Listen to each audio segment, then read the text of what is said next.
Um, Good afternoon, everybody.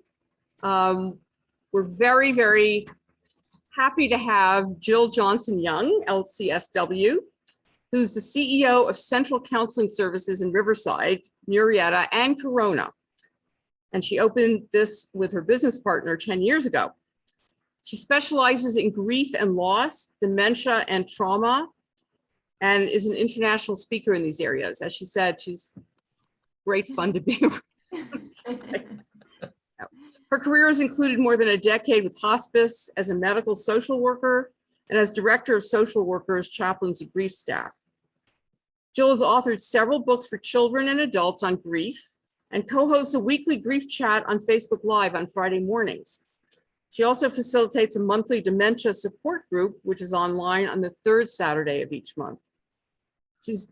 She has grief information for and her book's links on her website, which is JillJohnsonYoung, all one word.com. Jill speaks into grief from both professional training and from being widowed twice, with the added bonus of being married to a funeral director. So it's all yours, my dear. I'm all the fun, all the time. Thank you for having me today, especially today. So I made a presentation for everybody, but we can go off track at any time because I really enjoy conversation about grief and loss. And I find other people do more than just being talked at. And we've all had a lot of experiences this year. I'm going to share my screen, but if you want to unmute yourselves and join in at any time, I will be the happiest Jill you've ever seen. Okay, why is it saying? You're a co-host, so you should be able to. They're not letting you do it? It's asking me all kinds of questions. Who can start sharing? What does it say? It says who can share and who can start sharing when someone else is sharing. Okay, but So All don't click the arrow next to share screen, click the big arrow button. the green thing. Got green it. button. Okay, so we're all the difference. Okay. Sorry, I don't have the advanced version on mine. Let me get to slideshow and Over to the right. Further, Yeah. there it is. See, on the, yeah. Yeah. Slideshow. I'm trying to get to the front. There's the from beginning. It disappeared. There we go. So here we are. Thank you for having me. I had to actually call Avi and say, what year is it? I can't find it anywhere. So I'm glad I got it right. I happen to be a big fan of Rabbi Steve Lader, who happens to know your rabbi. And he's got a book called The Beauty of What Remains. If you have not read it, it's a nice little book about grief and loss and dementia, which makes it one of my favorites. But he talks about on his website, he had some thoughts about what today brings with it and how it brings in both memories as well as coping with loss, as well as looking forward into the next year. And that's what I hope we're going to do today as a group. So for right now, let's take a moment. What kind of losses have all of you experienced this year? Or are you experiencing? It doesn't have to be death loss. What kind of things have changed dramatically or removed themselves from your world because of this year we are in? and you can put it in chat if you don't want to unmute, or you can unmute and toss out what you're.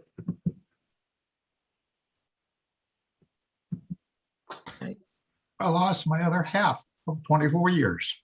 Oh, I my lost goodness. my husband of 66 years. I lost my dad and my high school girlfriend.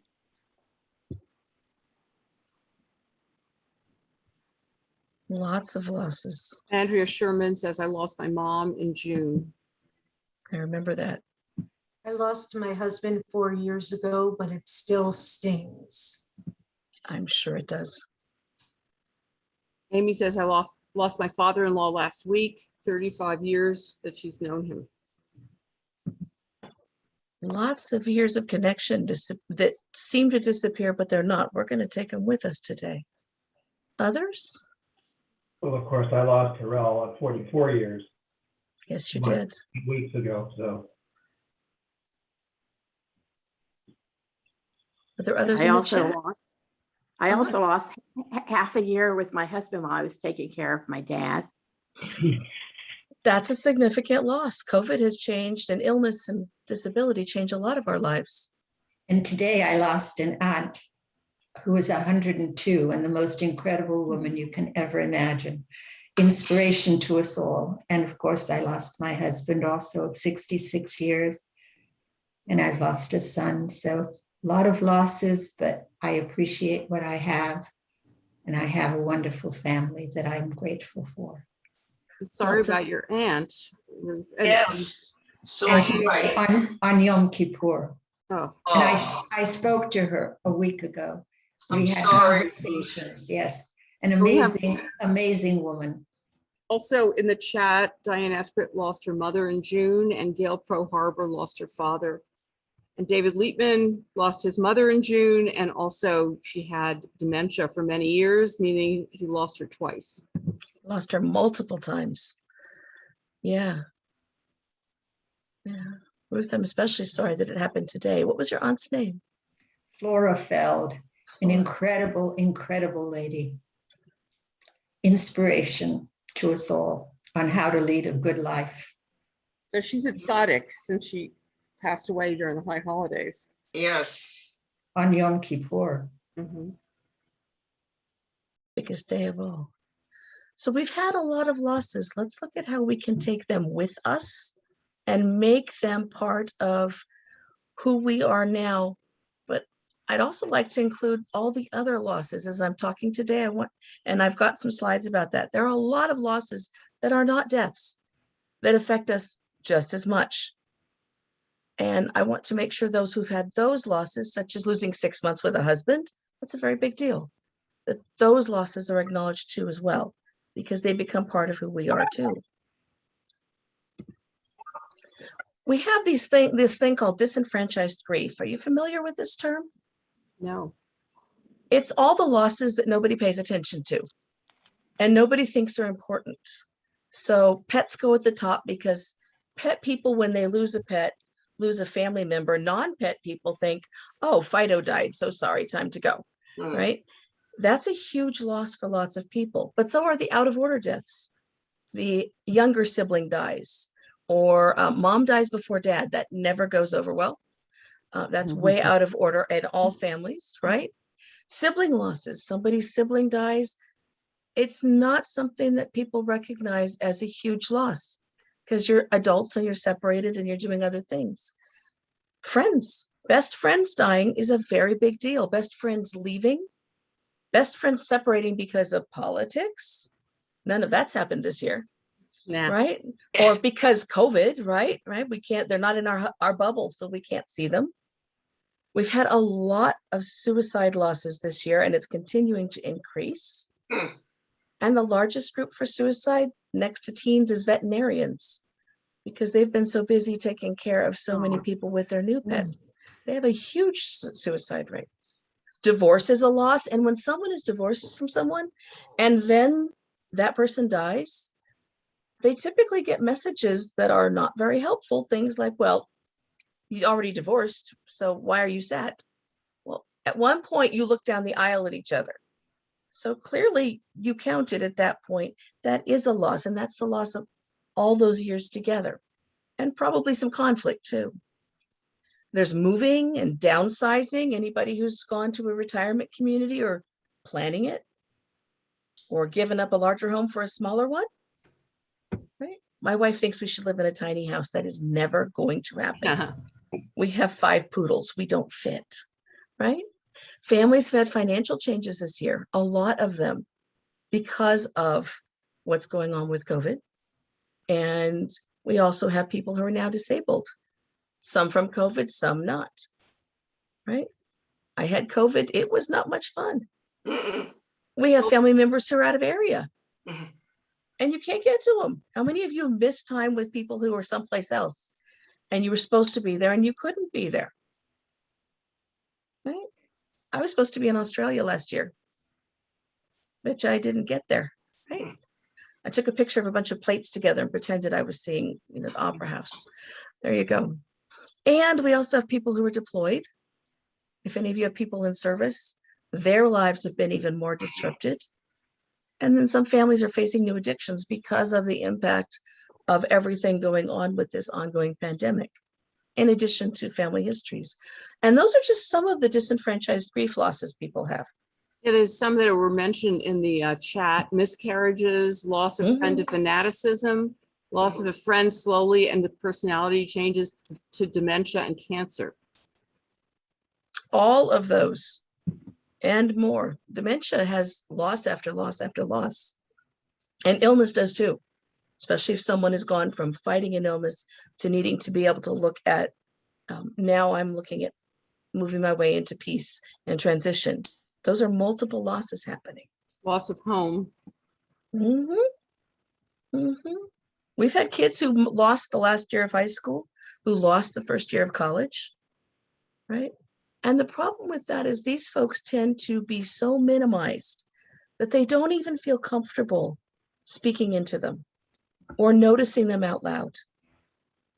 When my grandmother's alive, she once told me, you know, I'm so glad they're talking about miscarriages these days. And I said, why? And she said, well, the 5 I had to go back to work the next day. I had no idea she'd had a miscarriage. And she worked as a nurse. She was back at work the next day. We don't talk about those losses. And we minimize them a lot. So other losses that we have right now, someone said home. You got ahead of me, didn't you? And schools. You're not meeting in person at Temple. Our church is back to online again. We've had people who've changed careers because of various parts of what's going on the planet, or they've decided they don't want to be in the front line anymore. And we have lots of changes in our communities. There are some people who've moved this year, and they're going to be joining perhaps a new temple or church next year somewhere else. And that's going to be a loss for the whole temple community. All of these are things that we don't think about when we talk about we're grieving. And there's been a loss in my life. All of these impact the bigger losses. Someone mentioned capacities due to COVID. Seems minimal compared to dying, but permanent physical costs. Absolutely. Are there lots of people here that would say they've had COVID and are coping with it? Still coping? I don't think so, but there are people who've had it and a couple have died from it. Yep. I now get to use 3 inhalers a day. I had it and have permanent lung scarring and nodules that they have to monitor forever. And it was before the vaccines, of course. Yeah. And both my dad and I had COVID, and of course I survived and he did not. And the pulmonologist, he said he wanted to wait like 6 months to do a lung function test to see if there's any long-term problems. Yeah, I realized I needed to go to the doctor after my COVID when I was sitting at night with my arms over my head. And my wife said, normal people don't breathe that way. We probably need to get you seen. Because again, if you're grateful you survived COVID, you don't tend to want to call out that there are physical impacts of it. Lots of COVID survivors have survivor's guilt because they're still here. And we don't know why it hit one more than another. So this is the stuff that if you put the word grief in online, you will find. This is the stuff I want to take a giant eraser and be done with, because it gives the message that grief has to last forever. That grief is love with no place to go.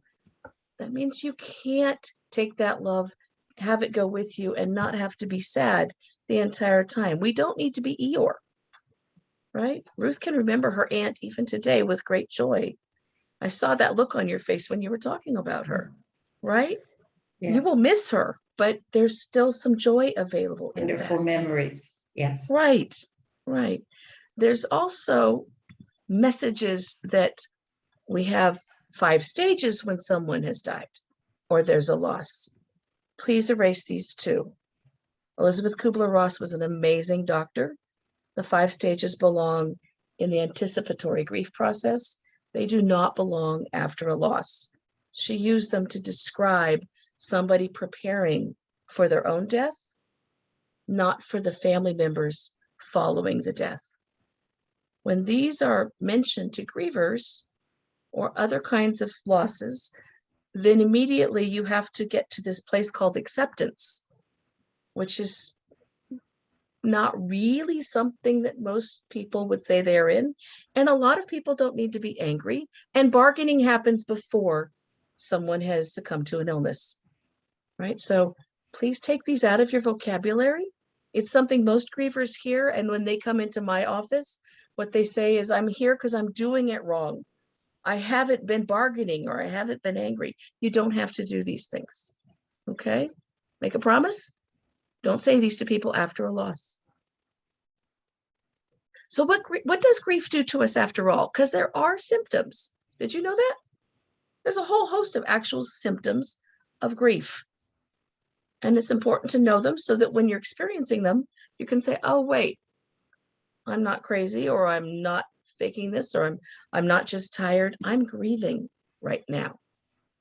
Emotionally, grievers start to sometimes hyperreact, sort of like a PTSD reaction. You drop a book, they jump. Or you say the wrong thing and fire comes out, right? Grief attacks are you're sitting in the living room, the wrong show comes on, you're thinking about someone and suddenly you're crying, right? Distancing and withdrawal is, I just don't have the energy for other people, which is real. We just don't want it to go on and on and on. Everybody needs a little withdrawal. And we've all become pretty good at becoming sort of house rats this year, haven't we? Like, we don't do people so much anymore. We're home. You don't have to be angry, but you might be because of somebody not surviving when you did, or something related to the way somebody died, or just the fact that they're not here. Low frustration tolerance, that's my special one. That is, one of my wives has just died and I'm coming home from work and there are dirty dishes in the sink. You had better be afraid if I walk in the door and you've left dirty dishes in the sink. You get 3 text messages and a warning on my way home to get them put away, because I have that much frustration tolerance when I've had a recent loss.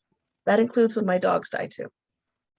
We lose friendships because sometimes people can't be supportive during an illness process, right? Especially if it's a very long disease process. Folks get tired and they don't visit as much. That hurts the griever. That separates. And that's hard. And then folks who feel relieved after a long illness is over might also feel guilty because they are relieved. And then they feel like they need to smile again. And then they realize their loved one's not here for them or with them to smile with them. And it kind of builds up. And I'm telling you about these so you're looking for them in yourself and in other people to try and notice it out loud and tell them you're acknowledging it. We're all going to be sad when someone dies, but we can also be grateful for their lives. And sometimes we get a little over-focused on other people's losses, so we don't have to look at our own. Or we get the busies, right? Got to get rid of all the stuff, take care of stuff, because that takes some of the grief away. I'm talking to one person in particular right now, right? Physically, grief has an impact as well. It comes on like fatigue, like chronic fatigue syndrome. It is not just tired. And grievers don't sleep. We tend to wake up right about 2 a.m, no matter how early we go to bed. And then we're awake an hour to 3 hours. When the sun comes up, suddenly the tired comes on. And that's normal. National Geographic did a study about it. We know it's real. We know it comes from our ancestors long ago. It doesn't help when we're trying to cope in the real world. And it really doesn't help when somebody really helpfully says, but you should be getting 8 hours of sleep a night. You should go to bed earlier. You should have good sleep hygiene. Because then that low frustration tolerance comes out like that, because grievers don't sleep, right? There's an answering service for funeral directors that actually has therapists who work the night shift, because people who've lost someone realize all of a sudden that morticians don't go to bed. And so when they're in crisis at night because they're missing someone, they call the funeral home, it rolls to this answering service, and then there's someone to hear them. I really like that they do that. They pull them in during storms and things too. So people who are now living alone have someone to talk to. Grievers also really like carbohydrates. And I probably shouldn't talk about this too much since you guys are all fasting, but I'm betting there'll be potato pancakes this evening. And Those are things that grievers like anyway, because all the white foods make our brains happier, right? I tell people I work with, you can have all the ice cream. You just have to put some broccoli on top or maybe some chicken on. You got to do something to add some extra protein pieces. You don't have to put kale on it. Nobody has to eat kale. Kale is a forbidden food at our house, right? And caregivers also have injuries sometimes. How many of you have been caregivers and now have bad backs, bad necks, sore shoulders, right? Is there anyone in the chat admitting such a thing? Those are the things that happen to caregivers. I would say my back has been killing me. It's real. We do hurt ourselves and we don't go to the doctor if we're the caregiver. So anyone here who's a caregiver, I would hope that this next week to take care of yourself, you would find someone to come and stay for 2 hours and you go to the doctor and get those things checked. Get all the physical stuff done, get some labs done, because caregivers need to take care of themselves and grievers need to go to the doctor and get their labs done and all the overdue stuff done because they've stressed themselves for a long time. And because grief causes inflammatory process. That headache is real.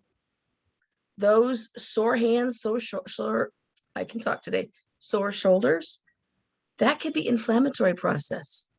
Inflammatory process is what causes broken heart syndrome, which is where somebody who's been married for a very long time is with their partner, the partner dies, and then they're gone suddenly. That's inflammatory process causing either an MI or a stroke, but it's related to the inflammation that comes from a loss. That's why I tell my grievers to go to the doctor. I hope everyone's listening now. So Jill, I'm noticing in the chat too, Marsha Gilman, who is not necessarily a first line caregiver, but whose daughter is very sick. And so Right. It's the worrying and the not being able to do something about it and, all of that, which is making her ill. Right. And the not sleeping, because even if you're not there, you're listening with one ear at all times. There's a thing called Caregiver Syndrome, which means you don't sleep for years because you've trained yourself not to sleep all the way through. Right? Marsha, my heart goes out to you. I've been thinking about Kara a lot.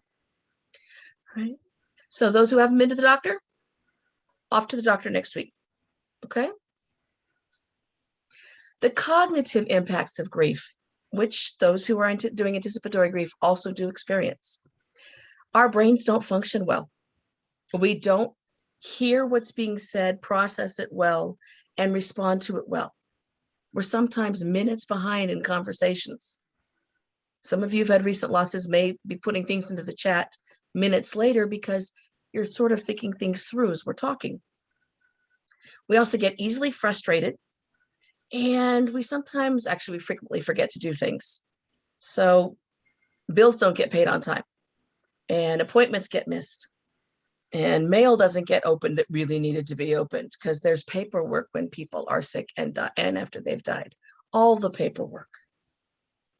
And grievers don't concentrate well, which can cause trouble with family, feeling not heard, and with work environments, feeling like you're not trying hard enough, right? And then there's not a lot of energy left in that energy bank. So when other people need you to help them with their grief, when you're the primary griever, I hope you give yourself permission to keep that energy bank for yourself and let other people help those who are a little further out in the circles. Questions about all of this? Isn't it fun when I show up? Well, you're giving people permission to feel all these things, which I think a lot of times people, are told, get over it. It's not that bad. You have another kid, whatever awful things people say to each other. All the things they say. So when you ask people, and I do all the time, what are some of the things they really need? If they're looking to friends, family, congregations for support, first of all, they don't want anyone assuming anything.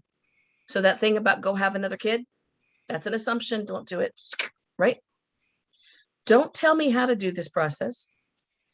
Help me understand and make sense of what happened. That comes from that cotton batting brain. Most of all, listen. Just companion and listen. Give that griever space to just be with you. And if you're the griever, find that person who can sit and not have to talk. Because in that sense of I have to talk is when we say the things that are not helpful. Kids hear things like, aren't you glad they're in a better place? No, there's much better places right here, right? Or aren't you glad they're watching over you? No, not so much. We say these things to adults too. It's not helpful. And finally, help me forgive myself for whatever it is I'm holding in that I think I did, said, acted on badly. We're going to talk about how to get rid of that, because that's what holds us in this side of grief, the holding on to the sadness, right? We can all offer that to people. You don't have to be Jill with the letters. You don't have to be the rabbi with all the letters. You can just be you and do all these things for somebody who's grieving. So speaking of, what things have you heard people say to you after a death that makes you gnash your teeth?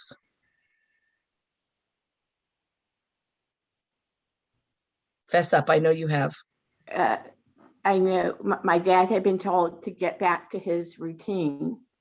And he looked at him and said, my routine for the last 65 years has been with my wife. So what routine are you talking about?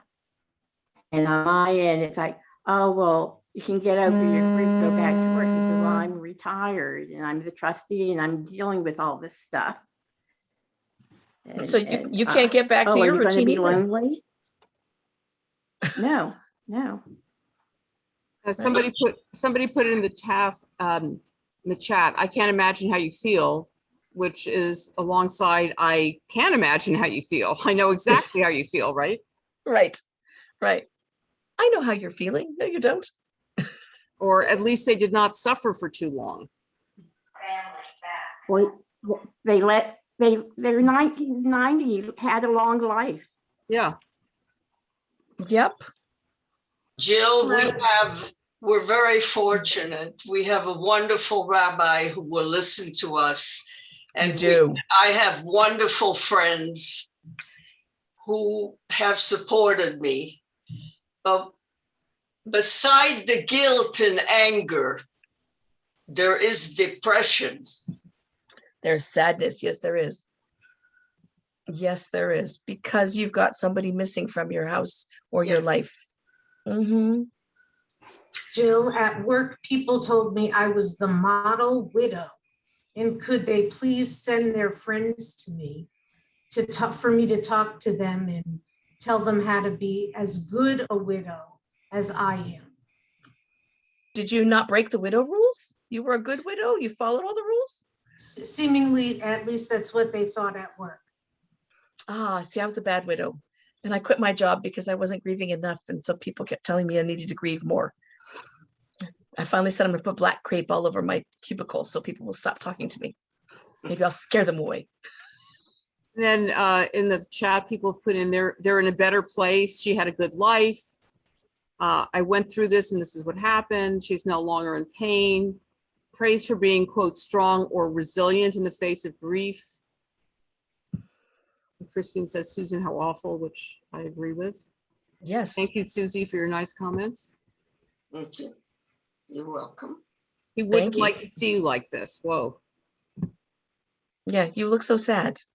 Okay, then Felice said, euthanizing my 18-year-old dog Patches has brought forth so many memories of family and close friends, death, especially on Yom Kippur. Besides turning to my PCP, I'm grieving, turning to bibliotherapy. That can be helpful. Read the rabbi stuff. I'm sure Rabbi Singer has an entire list of things for you. I do too, as a matter of fact. So, yeah, there's lots of things people say, and they're said in with good intent, but they shut grievers down, you know? And Susan, I can't imagine what you said to someone who said you're the model widow. I have a snarky side that would come out all over the place with that one. Yeah, I tried not to be snarky about it, but to let them know that there is no model widow. And, you know, I look to work as a distraction.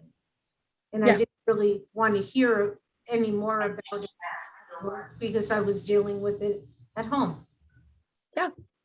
Mhm. Enough grief all day at home. I don't need to do it at work all day. So when you're thinking about these things, part of what you can do if you've had a recent loss is think about how you want to respond in such a way that it kind of shuts it down a little bit. So you don't have to put energy into that response or into thinking more about what you just heard so it doesn't ruminate in your head, as well as finding a way to put some barriers up around yourselves so that you got some boundaries around you so people don't feel so welcome trying to tell you how to do what you need to do for yourself. So you can find your way and you can find ways to fill the loneliness and you can find ways to remember them. And if you need to get busy at work so that you can keep some of it away and get some breathing space. Right? A couple more comments in the chat. My own dad explaining to me that he was too close to the situation with my mom to make decisions and that I should make these decisions as though I'm not close to the situation as well. Wow. Yeah. Okay. And somebody else related to what Andrea said about being strong and resilient. And okay. Oh, Andrea relates to what Andrea said. That there are two Andreas that are on. My dad has acted similarly about the loss of my mother, and Bill Oppenheim said, because of COVID, I was all of a sudden alone. COVID has absolutely isolated a lot of people, and those who lose a spouse or a parent with whom they were living, you're having to do this by yourself for safety, which is really hard. Let me speak into that strong word for just a minute and that resilient word. If we're trying so hard to be strong after a loss, it means we can't let the emotional content out, right? Superman was strong. Clark Kent got to cry. Strong means I'm toughening up and I'm going to get all the stuff done. We all need space to have the emotions, no matter what they are. So strong is not something that I ever encourage grievers to be, do, act as, or tell someone else to do. It's hard, especially, and having a parent imply you need to take care of the other parent. That's really hard. And I'm very sorry that's happening to you guys. That puts more on you while you're grieving your primary relationship, right? And resilient is sometimes not a very fair word at all. And we use it for kids a lot, which also gives them the wrong message. So the things we do to work through our losses so that we are not stuck there, which is where I never want people to be. Yes, we miss people, but we don't have to grieve them for the rest of our lives. First of all, we name them. And that's why I went through all of the other kinds of losses so that you can name all the losses you've experienced instead of letting those pop back up at times, right? Patches is going to bother Felice and be part of Felice's experience for a long time. So she needs to work through Patches, right? We need to honor the losses. And if you're being asked to take care of business for someone else, then you need some space to honor that loss as well, apart from the busyness and the taking care of, which is hard to carve out sometimes. Right? We need time to grieve, to really do the sadness. And then we need to be able to reorganize our lives around the loss. And in between, having a safe space to have them acknowledged, which is what's so special about this day of the year. I wish every faith had a day like this, because it really does bring forward the acknowledgement of everybody's losses so that we can support one another and then remember them and their memory afterward. And then we recover. Sorry, I wanted to toss something else out here. Sure. We've been talking about, losses primarily from death, but, I do know someone on this, in this group that was married for a long, long time and their husband left them suddenly without notice. And that's a real different kind of loss. It's a betrayal on top of everything else. It's the death of a marriage. Yeah. And it's the death of the image of the person you were married to, because you thought they were this person. And in fact, they'd shifted into some person you really didn't know, because the person you married would never have walked out on you. And that is a huge loss, and it needs to be named and grieved. And then we reorganize around the loss. And then Jason mentioned a friend who just committed suicide, and during the lockdowns, there's no opportunity for gathering with mourners or gaining any closure. I mean, this has happened with some people in our congregation where somebody died and the children, for whatever reason, don't want to have any kind of service. And so that kind of leaves the people who are friends and the community without any closure. And that means the friends could actually choose to do something on the side and not include the kids if they want to, so they can have some way to remember that person and that life. Right, but they don't want to be, folks, we're having a session. Yeah, they can hear everything. Thank you. Yeah, sorry, we're setting up for the next, yeah, so, you know, the friends a lot of times don't want to sort of insult the family by, you know, Right. to have a service, you know, it's very complicated. Or if you have issues with your family and you're all grieving the same person, but in different ways, and it doesn't always bring out the best. No, you know, people don't die and grieve by Hallmark. Those movies should be banned from everybody for the next year because it's not real. That thing about the shoes for that silly Christmas movie, the everybody's together and everybody gets along well, that's not real. There's always someone in a family who stirs things up. Always.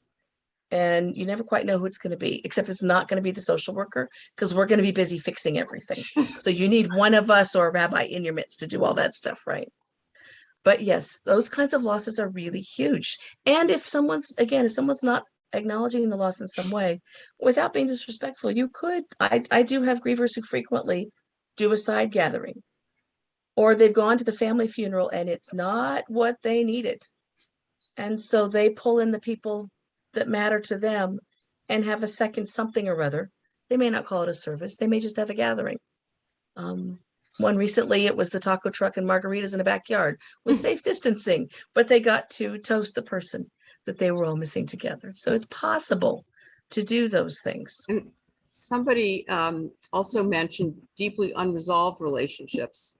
So actually, I found that it's harder for people to grieve an unresolved relationship than a resolved one, because then your hope of something being reconciled is gone. That whole rest of our life thing to fix things, that happens a lot with parents disappear, or when parents are divorced and one's a primary parent, or a best friend walks away. All those things cause extra work. And there's an assumption by the rest of us that, oh, well, if it was conflicted, then you should be relieved. No, I didn't have time to put it back together. I didn't have time to say the things. And that's where we're going next. So grief, in the way I see the grief world, is the time we take to finish everything that's not finished. Suzanne, those unfinished relationships, that's the grief time. And to find a place for that person in our life, however we want to remember them, because it's our memory, right?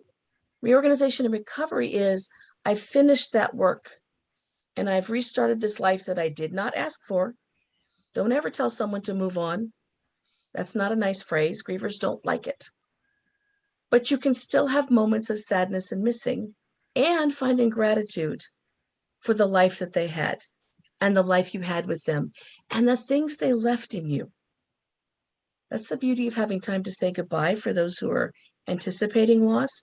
This is the time to start saying all the things that you will carry with you from them and how you're going to remember them for the rest of your life.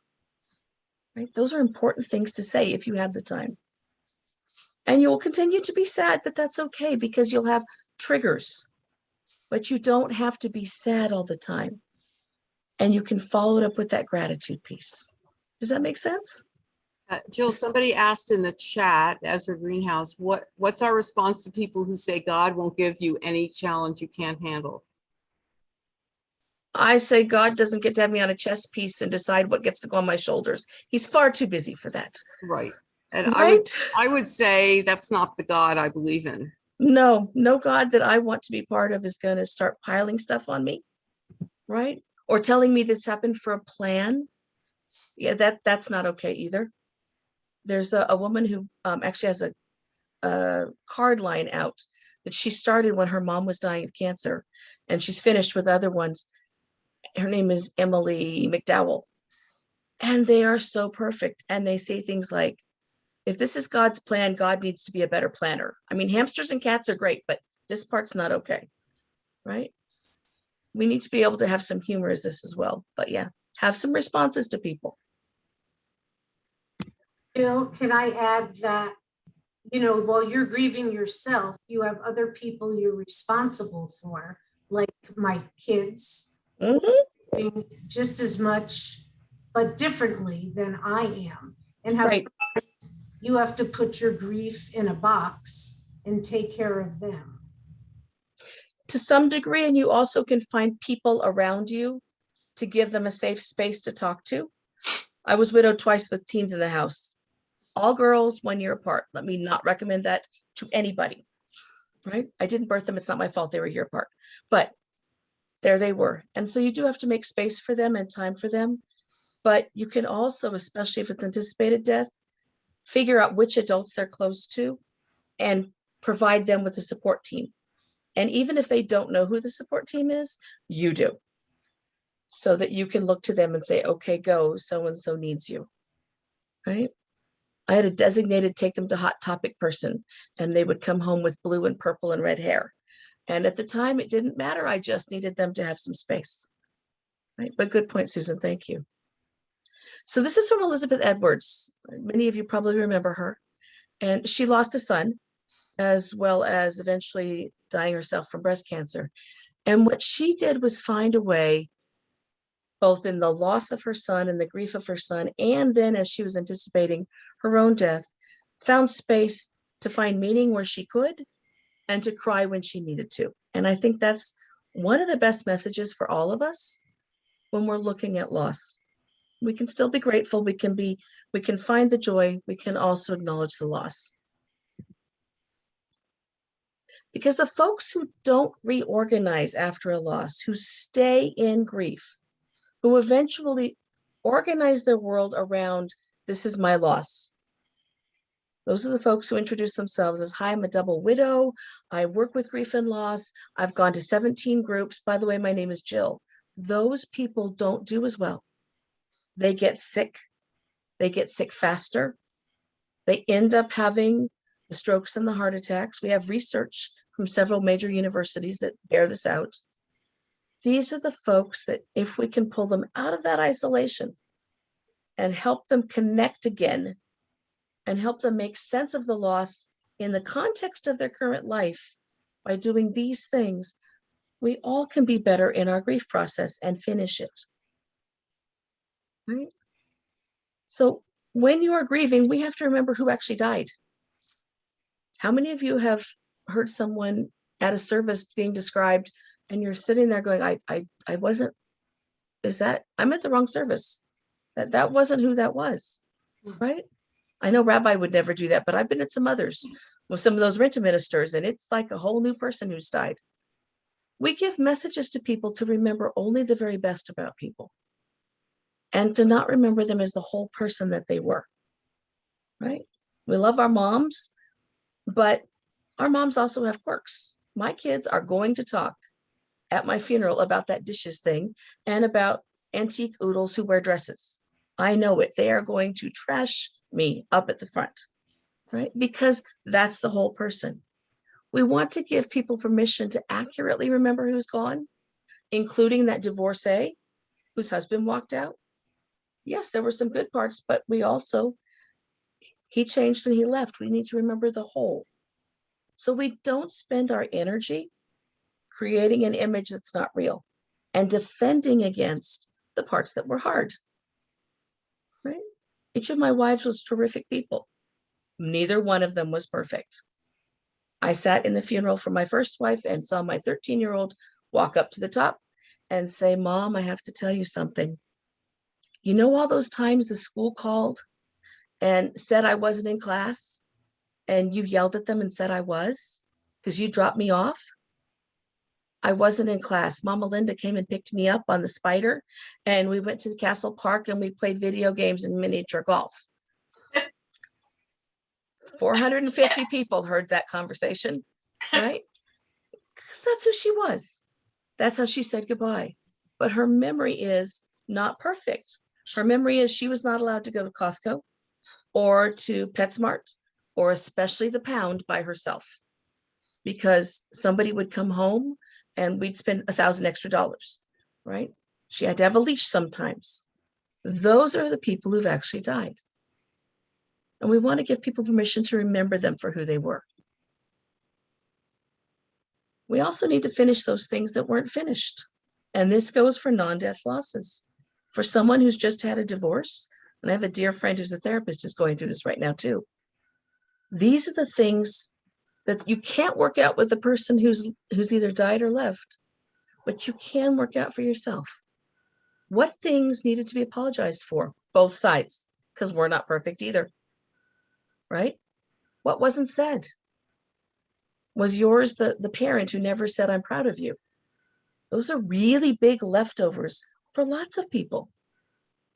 Was yours the sister who tormented you as a small child and you never really healed it, right? Those are the things that need to be finished. What should you have said thank you for? And what should they have thanked you for? Right? Were you the caregiver and it was just expected? And the person who has now died never really acknowledged how hard this was? And are you holding on to regrets for anything in the relationship, for the way they died, for decisions that you made? Any of that can hold us in grief because we're still working that out in our heads. When in fact, what we should know is if we loved them, we did the very best we could with the information that we had at the time, with the very best of intentions. And that's the best any of us could ask of anyone else.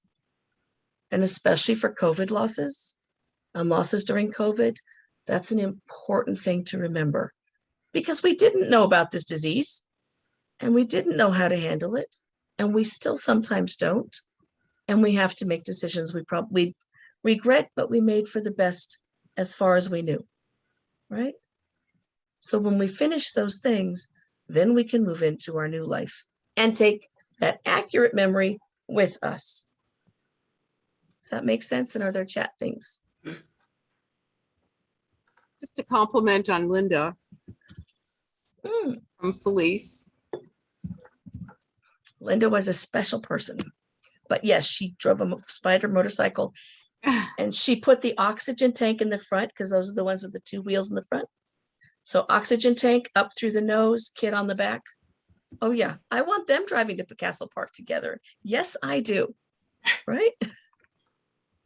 Because what we want to remember is after we've done all that work, we're still going to talk to them. They're still going to be around us.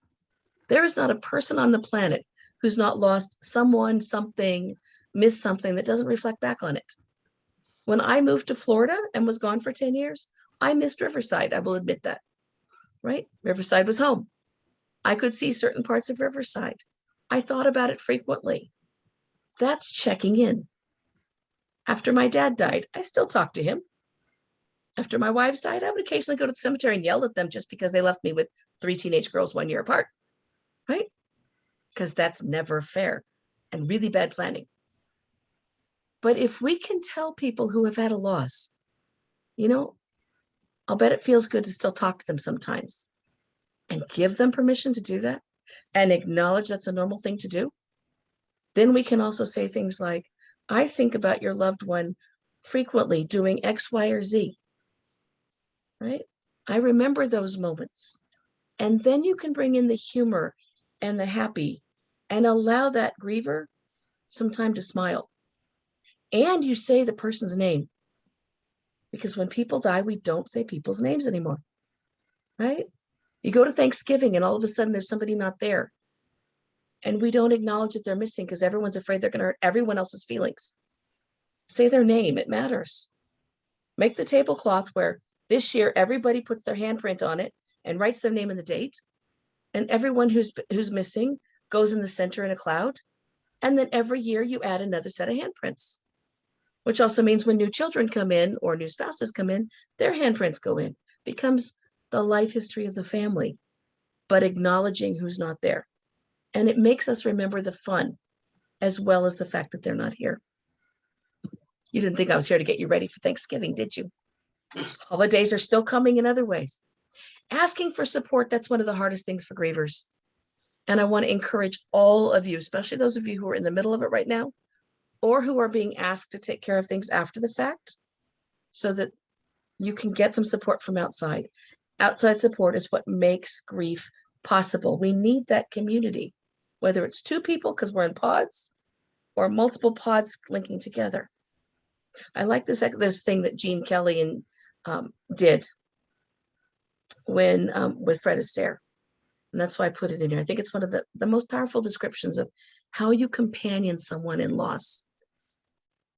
Gene locked himself up. Fred Astaire went to the door, made him open the door, and then just sat there quietly. That's the holding space and the companioning. And neither one of them has an LCSW behind their name, right? Neither one of them is a rabbi. They're just companioning. Part of what we have all been missing right now is community and fellowship. And it's made losses harder because we are so small and we don't know what's coming. But those who feel supported, they do better. And they're allowed to talk about their loved one and remember them as they really were. And then they get to bring that into that greater connection, which is so much better than isolating. And if you acknowledge that they have a loss, and you can include that in whatever you're doing with them, it connects more. And while we're grieving, we need to take care of ourselves.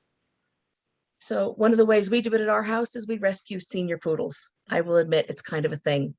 And that's Doug. He's next door this afternoon because he has a collapsing trachea. The Moreno Valley Animal Shelter has us on a red button now. And every time an old poodle comes in that nobody wants, they call us. The most recent one was thrown from a moving vehicle. She's now adorable and very demanding and tells me she's done with her lunch, which I have to cook for her because she has no teeth, by turning it upside down and stomping on it, right? We all have ways that we can cope. These are some of the best ways to take care of yourself and reset your brain, which is helpful at any time, but it's especially helpful right now. And if you've just had a loss. Stretching, it tells our muscles we're still alive. Right? Out, top, down, back, legs, stretch them. It makes your body realize I'm still here. There you go. You know, Channel 5 has a stretch in the middle of the morning news. It's a great idea. You can have fun with it. You can talk to people. I want you to laugh. If you are not laughing enough, find some stupid show to watch. I've discovered now that my 90-year-old father-in-law has some disabilities and we're at his house every night. MASH is on continuously on one channel. Did you know that? Barney, Fife, and Mayberry are on. They're kind of horrifying, but they're on, right? You can hydrate. Don't tell anyone this is hydration for me. Yeah, that whole water thing, not so much. If I drink water, it's got flavor in it that has caffeine in it, right? Because I'm still a social worker. You can keep a book of memories. And Marcia, while you are taking care of Kara or part of Kara and her illness right now, you can write memories about who's coming to visit and what things are being said, because you will forget some of it. And it's important to have after. I wrote a blog the whole time my wives were dying. It's continued to help people, but it allows me to go back and look at what happened because I can't remember, partly because I'm old now too. Pandemic puppies are a thing. Did you know that almost 4/5 of the country now has a pet? Yep, we've all become dog and cat people, not snake people, not at our house. You can do outdoor time, forest washing, walking, hiking. How many of you have gone up Mount Rubidoux recently? We have the best resource in the planet for being outside. We have Mount Rubidoux. And everybody on Mount Rubidoux is smiling. And half of them have dogs. And if you're lucky, Dan Bernstein is there with his big giant dogs, right? You can't miss them when those two are up there.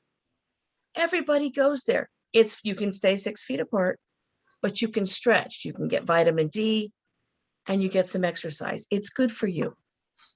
Otherwise, you can exercise other ways. You can eat the right foods, just not kale. That's not a right food. Ever. You can do some retreats. You can journal. You can take some time off, even if it's time off from doing chores. I've been known to go on strike. You can do the rituals of loss. You can garden. Everybody's gardening now. I had more zucchinis than I knew what to do with last year. Now I can make zucchini bread, except now I can't because now I'm gluten-free, but I did know how to make zucchini bread. And in the spirit of the day, we can reconnect and strengthen those connections. And then we can keep continuing those connections, right? At our church, if you're not present for services, our minister knows it now because our names come up on the screen. You can't hide anymore, right?